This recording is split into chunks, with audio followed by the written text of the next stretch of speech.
materials. If any of you, I think everybody has the materials from last week. I think you guys were all here. So I just want to do, before we jump into what we're going to cover today, and we may not take the full hour, but I do want to just kind of recap what we talked about last week. Hold on, let me get my slide. Oh, Kristen's coming in.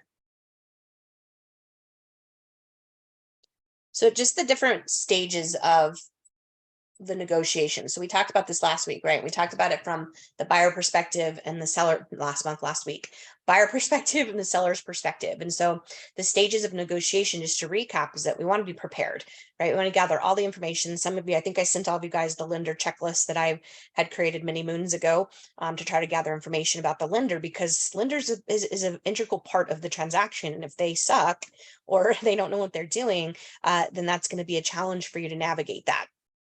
And the same thing, I actually wrote an offer last month for one of my clients, and the listing agent vetted me out.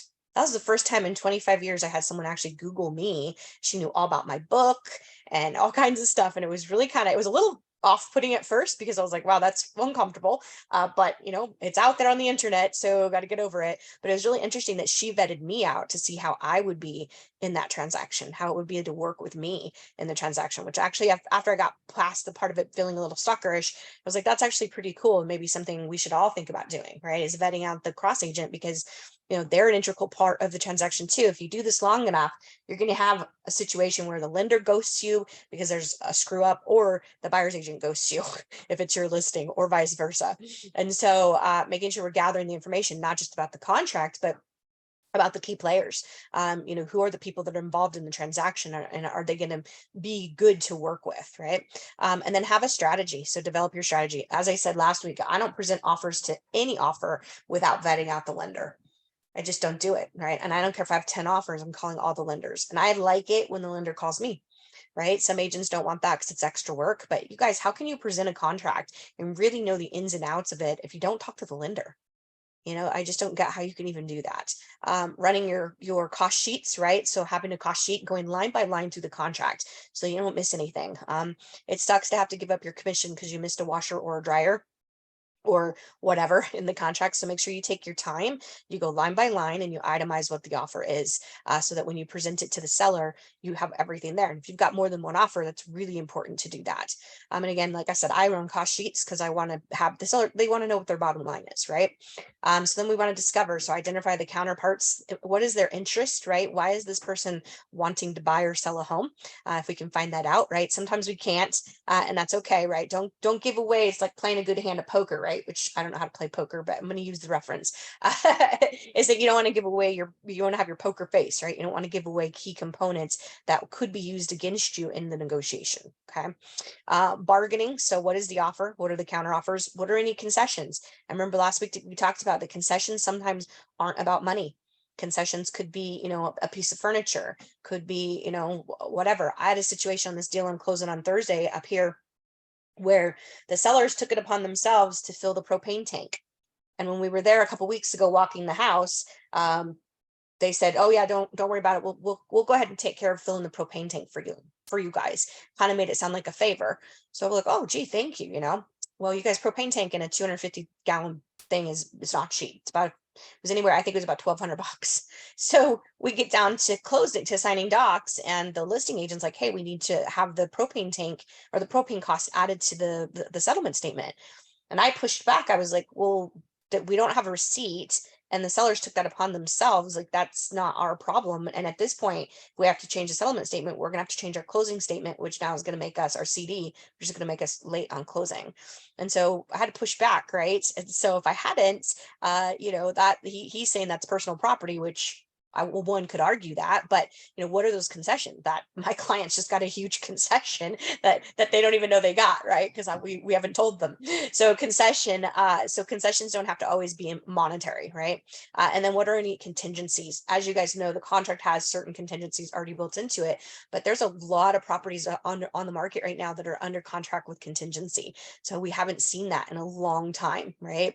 In a really long time. So there are some contingencies out there. As I mentioned last week, make sure you know that form and you understand it, because it is not easy to read. I don't like that form. I think it's very complicated and over wordy, very, very much written by an attorney, multiple attorneys.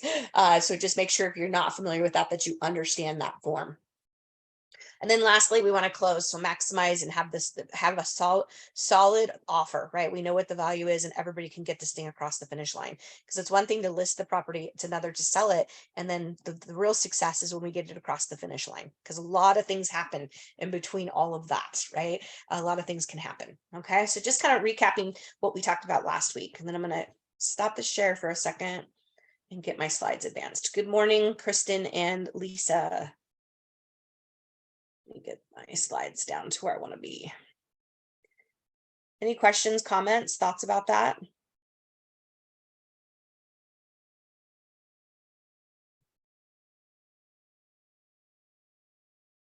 Y'all need more coffee today. I definitely do. All right. Okay. So today we are going to dive into the second part of this, which is the different tactics that exist inside of negotiations. So first one is guilt, right? Has anybody ever had a guilt trip from somebody in their life, right? It happens sometimes intentionally, that mom guilt, right? I don't have children, but I've heard that there's a thing called mom guilt. So it's designed to force unwanted compromise from your counterparty, right? To manipulate them. So to create some kind of feeling where, you know, they have an advantage over them. So how we want to handle that is be prepared, right? The more prepared you are and the more that you know about the players, the easier it is. If I can anticipate something happening, then it doesn't have to derail the situation. So you want to stick to your positions that you've agreed upon with your clients and don't derail the negotiations. So, you know, like I said, we've all had that situation. And you got to be careful, because I mean, we were doing buyer love letters, right? Buyer love letters are kind of a guilt. If you think about it, is manipulating the seller to say, oh, here's a picture of my family, here's a picture of my dogs. So that's why, you know, NAR has decided that we can't do those anymore, because is it teetering on fair housing?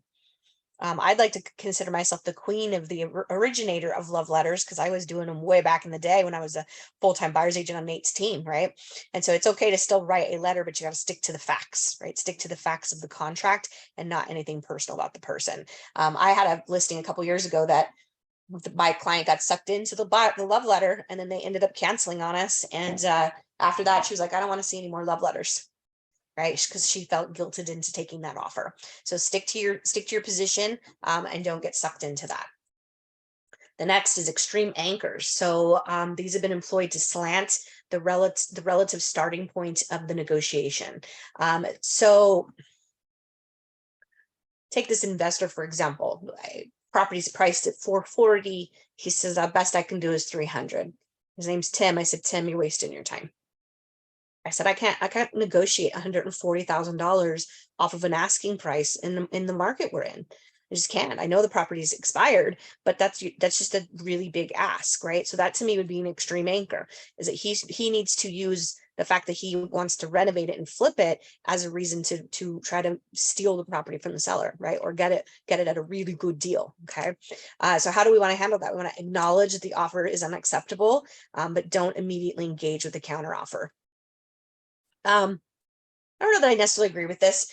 Years ago, Frank Russo used to teach a class called Never Let a Deal Die on Your Desk. And, you know, everything can be negotiated. So can we counter back, you know, with something, maybe you counter back at full price and, you know, let them know where you stand. So I don't know if I necessarily agree with not engaging, because I think that every offer can be negotiated. Do I think that there is power in some silence? Yeah, for sure. Right. And not responding necessarily right away, but maybe, you know, within a day or two, and just letting them know that the offer is not acceptable. Okay. Misdirects or bluffs. And I think this can happen. Any of these can happen with both the client and the agent, right? Have you ever had a situation where a listing agent says, oh, we've got offers on the property, or I'm expecting offers on the property, but there really aren't any offers on the property? I think people are a little bit more ethical today than they were back in the day, but misdirects and bluffs back in the 90s when I first started selling real estate, it's not uncommon, right? So the issue is it's concealing or exaggerating facts in order to skew the narrative of what's being deemed as fair. So another example of this would be, before my brother bought the house he's in now, he's writing all these lowball offers on properties and justifying his needs to offer the price that he was, and then saying basically to the message to the sellers that they needed to lose in order for him to win. And so an example was that he needed to put in an RV gate, and that he couldn't buy the house unless he had an RV gate. And so that was what he deemed as being fair. And so we're using, misdirects, right? Using his needs and what he thought was important to him to try to win over the seller, try to get something over on the seller. So how do we want to handle that? So we want to disengage and take time until your client can look at the situation more objectively, investigate claims closely, and clarify all available information. If a seller or if an agent is telling you that there are other offers on the property, if the seller has authorized them to disclose that, it's okay to ask, right? It's okay to ask, well, can I know the terms of the other offers, right?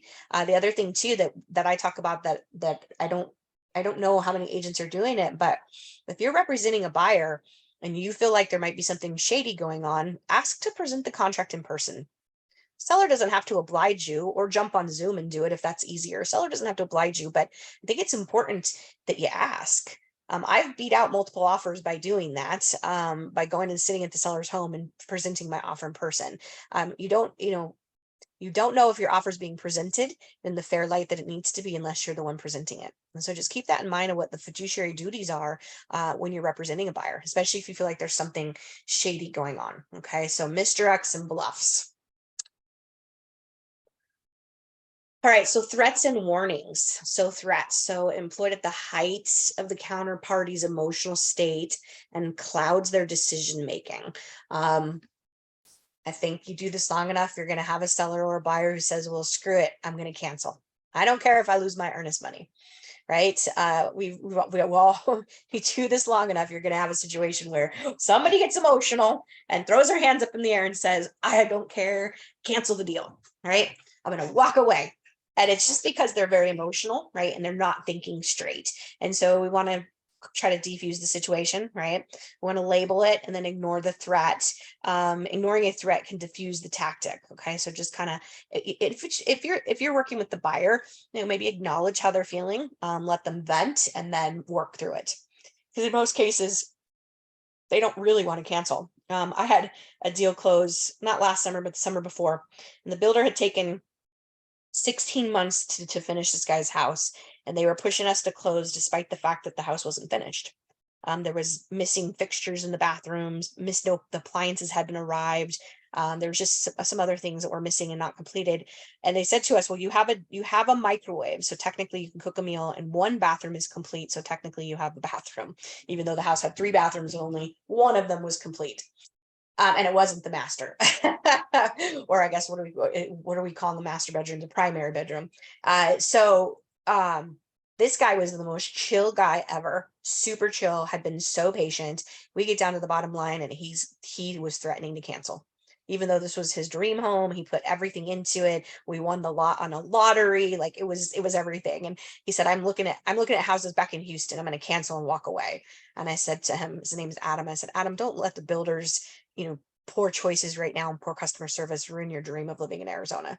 Like, don't do that, and had to diffuse the situation. So that was an extreme threat because he was mad. I mean, he was mad, and he had been so cool through this whole thing that he was mad. And so we want to label it, right? Identify it and have compassionate understanding. This sucks. The builder was terrible, right? But we don't want to necessarily, that's not the choice you want to make. Okay. In some situations, if depending on the counterpart, just ignore the threat and move on, right? Depending again who you represent, I feel like sometimes you do need to acknowledge it, right? Because it doesn't feel good when you have an emotion and someone doesn't necessarily acknowledge that for you, right? But we don't necessarily need to engage the threat either. So counterpart requests concessions before making a counteroffer. Okay. So we're already negotiating, right? Making concessions before we've even gotten an offer accepted. So request that the counterparty submit a counter offer so that you can bring that back to your client. Sometimes we do things verbally, right? Because it's just easier when we're going back and forth negotiating. And so, that's a slippery slope because things are more serious when we put them in writing. I get that sometimes it's just convenience, right? To go back and forth verbally. So, but always counter. Never, as Frank would say, never let a deal die on your desk. Always counter, even if you're way off. You're so far apart that you don't think it's going to happen. Always try to counter. And if your sellers, if they come in low, have your sellers counter back with some kind of a concession. Right? If the house is priced at 300, you got an offer at 250, and they really want to get 300, come back at 297 or 295 to at least let that buyer see that the seller is willing to play ball. Right? And so always try to counter, even if it's ridiculous, right? Back and forth with the counter offers. So that is that threat. Urgency. So designed to create scarcity and elicit concessions from your client. I will tell you, anytime I have had someone push urgency and my gut feeling goes off, it's always been an issue. It's a red flag for me. When either party, whether that's the buyer, the seller, the agent, anybody who's pushing urgency, it's always a red flag to me. And you guys, when we go too fast, that's when mistakes happen. Right? We try to slam things together. That's when mistakes happen. And so, we want to slow down, right? Again, make sure you're going over the offer completely. We don't want to get into that scarcity mentality. We talk about this with our core values is that, I live in a world of abundance. And so when we get into scarcity, we create fear, right? And when we create all of that negativity, we actually cut off the flow of abundance and good stuff into our life. And so, again, for me, anytime someone has that urgency, it's always a red flag. Okay. And this is, again, designed to get concessions from your seller because we've put your seller or buyer, because we put them into a place of fear. And I don't know about you, but I really don't want my clients being in a place of fear, whether that's the buyer or the seller. I want everyone to feel good and to feel like they are in a win-win situation. It never feels good to me when I hear someone say like, well, this happened to me during a transaction, or I felt like I left money on the table, or I felt like I was pushed into this. I'm sure the sellers on this house I have up here are probably mad that they got stuck eating that bill for the propane, but they misspoke and they did something they shouldn't have done. And so I'm sorry. Right. So I'm sure they're not happy about that. But at the same time, like it was a mistake that was made. Right. And we weren't going to pay for it. So how do we handle this? So we want to focus on your client's attention. We want to focus your client's attention on the content of the offer rather than the deadline. Right. So if someone pushes you and wants you get an offer and they want to answer that day, well, push back. Right. Push back. If your seller is not able to do that, then push back. And again, offers with 4-hour, 5-hour timelines. Why? What's the urgency? Right? What's the urgency? And sometimes people need to sleep on stuff. They can't make a decision right away. And so, and again, we need to talk to the lender. Sometimes there's things we need to vet out that are going to take longer than that. So be careful if you are on the end of that, making offers like that too. 24 hours is an appropriate response time. And I get it. Sometimes we want to push because we might be in a multiple offer situation, or we think we're going to be in a multiple offer situation, but we just don't want to create that kind of adversarial relationship on the upfront, right? We want to play nice and be nice to each other and be respectful of each other throughout the entire transaction. And if we start out that way in the beginning, then we just set the stage for a potentially crappy transaction. All right, so dealing with irrational decision makers. So when confronted with an irrational decision maker, there are likely other factors at play. Okay. Sometimes people are just jerks, right? We can say that. Sometimes they are, but sometimes people are just having a bad day. And if you've ever had to moving is stressful, right? It is emotional. It is physically draining. Like there's a lot to it, right? And especially if you're moving into another home or moving across state, whatever, there's a lot to it. Okay.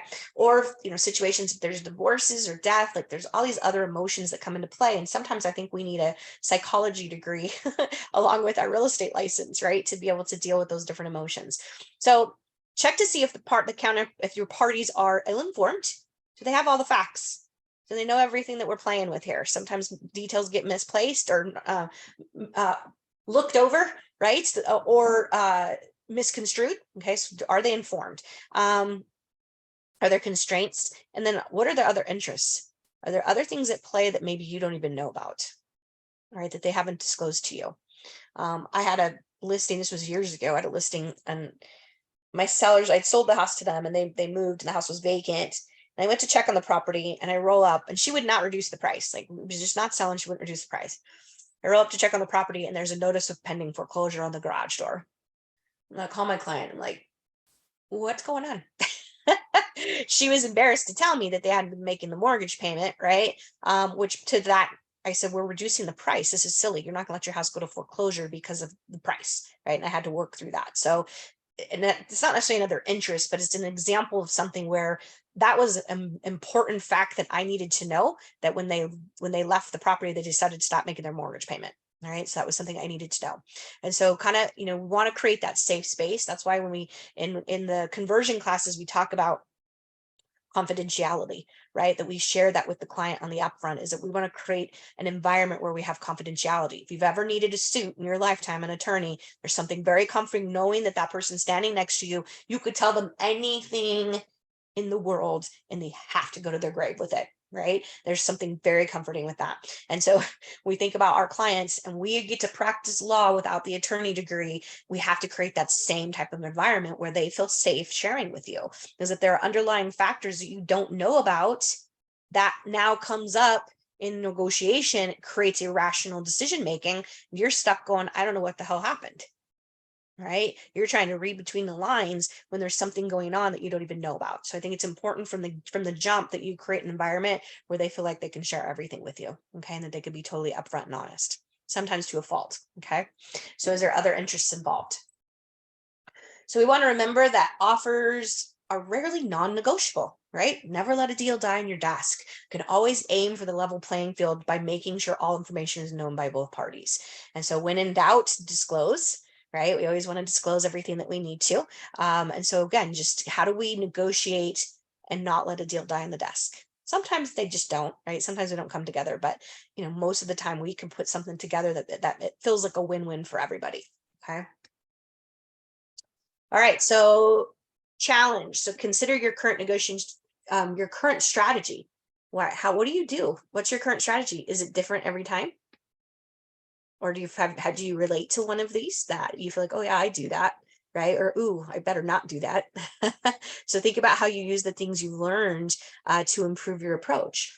And again, Shannon always signs off her newsletters with be nice to each other, right? Which actually was a Frank thing. Frank came up with that when he was the broker, is be nice to each other, right? And so that's really what it comes down to, is just be kind, and we can kill two birds with one stone, being kind, right? And so we can do the same thing even in negotiating. You can be a kind pit bull, if you will, when you're negotiating for your clients. And sometimes you'll have a distinction too of identifying how you negotiate for your listings versus your buy sides. Or is your negotiation style the same? Or are you a little bit more aggressive when you represent a buyer versus when you represent a seller? Is there a distinction between what your buyers pay for homes and the concessions they get versus what your listings sell for and the concessions your sellers give? So those are all interesting things to have a little perspective of what is your style, right? And if you're new, then developing what will be your style. And Monique's on the move, so I think you're going to Avondale, looks like. So thinking about your own approach. So that's what I have for you guys. I'd love to hear some feedback. What are your thoughts as far as what you've learned over the last 2 weeks? Any ahas? So I had an aha, and this was, oh my gosh, this is the worst aha ever. It literally made me sick. So I have a house that's getting ready to close. I have the buyer. I got the settlement statement. It's a home in Sun City West. So there's just a $4,200 preservation fee you have to pay. And when I was looking at it, I was driving when I looked at it. And let me just back up. When we put this deal together, the other agent was in a hurry. He was getting ready to go on vacation. He's like, I really want to get this deal put to bed, whatever. Can we just get it done? I'm like, all right, whatever. So things were missed. I'll just say that. Anyway, so I was going over I got the commission statement, or not the commission, the settlement statement, and my client was in a big hurry to see it. So I was like, I kind of half looked at it when I was in the car, and I'm like, well, what's this $3,000 credit we're getting? We didn't ask for anything on the bins or anything like that.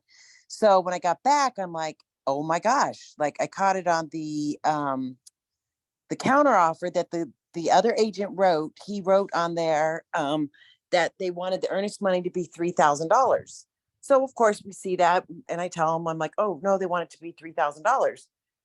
Then my client looks at it and she's like, well, Audrey, they didn't charge us for the 4,200. And I'm like, how did I miss that? And it's my title company. So I was like, kind of shocked that we would miss it, whatever. So I called my title company.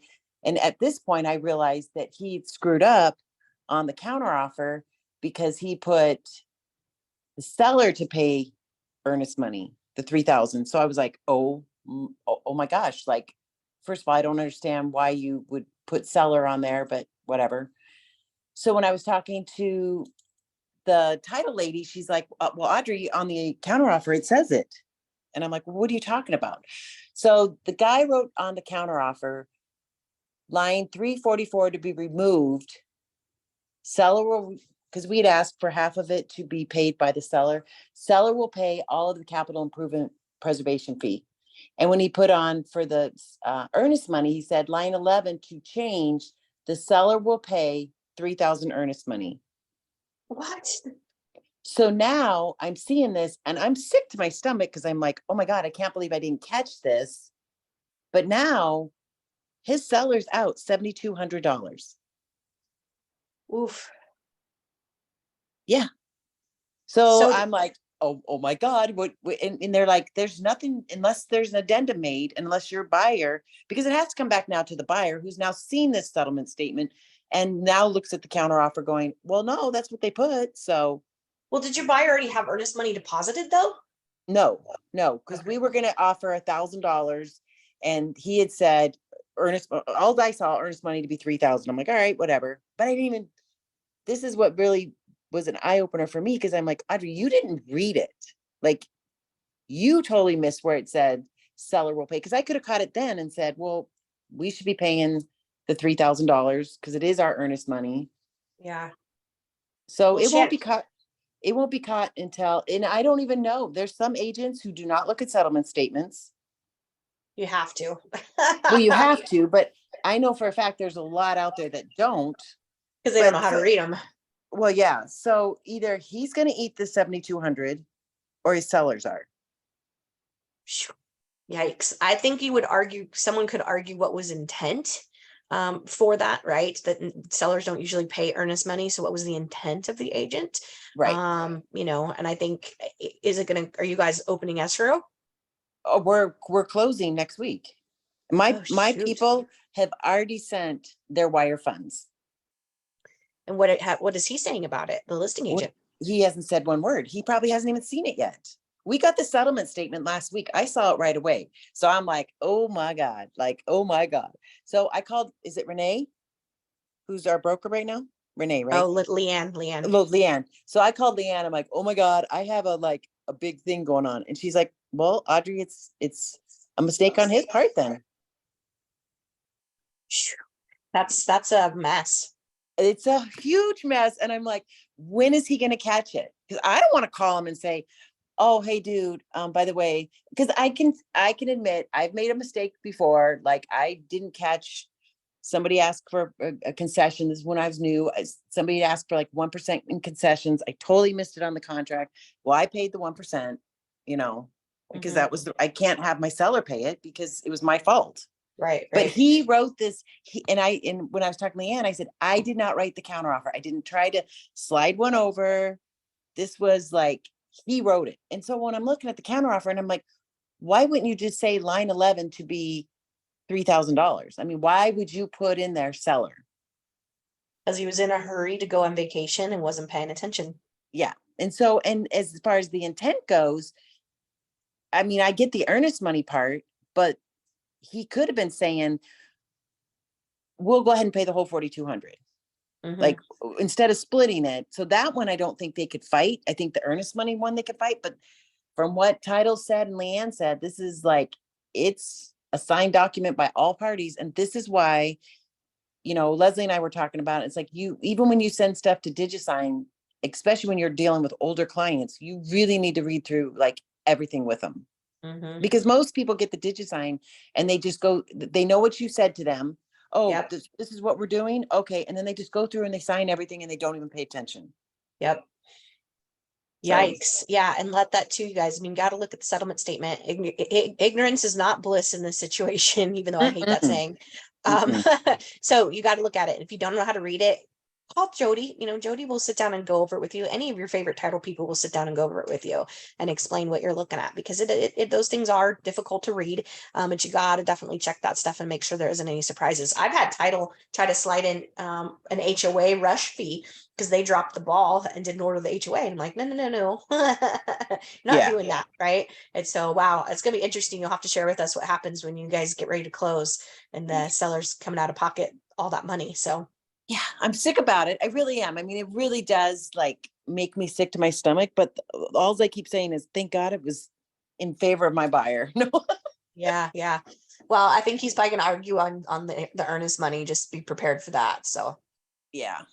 and I would prepare your client for that too. So all right. Any other ahas or shares you guys have? Val's like, yeah, those are the great stories of things that happen, right? They happen. So, Janice and I had a deal where the closing date was wrong. Fortunately, our clients were able to close on the day because the buyer was sticking to their guns, and we had to pay for movers, but we managed to make it happen. But talk about a shocker! You have 10 days difference on your closing date. So yeah, that was a fun day. So anyway, all right, you guys. So Thursday, you got Alex doing some KB core stuff. It won't be a class next Tuesday because I'm heading out of town. I'm going to be in a conference that day. And then the following, so the 29th, we have the video class with Janie Peters. And Janie Peters is a delight. She actually was an agent at our office for a minute and decided real estate wasn't for her. And she now has a video coaching program that she offers for agents, and not just agents, but people in general. So she is a delight. She's amazing. You guys will just enjoy the heck out of her. That's a lunch and learn. You're very welcome, Colleen. It's a lunch and learn on the 29th at Arrowhead North, 11:30 to 1. That's being sponsored by Motto. So that's what we have coming up this week and next. And then the July meeting, we actually have a panel of your peers that are going to be sharing what they're doing with their listings and how to get listings. So that should be pretty awesome. Thank you. And yeah, so you guys definitely, that's going to be July 13th because we have the holiday coming up, and we will not have any classes that week of 4th of July. So all right, so I won't see you guys next week, but I'll see you hopefully at the office meeting. And you guys, if you need anything, reach out. Otherwise, have a fantastic day. Thank you. Thanks, Sarah. You're welcome. All right, you guys, we'll see you later. Bye. Bye.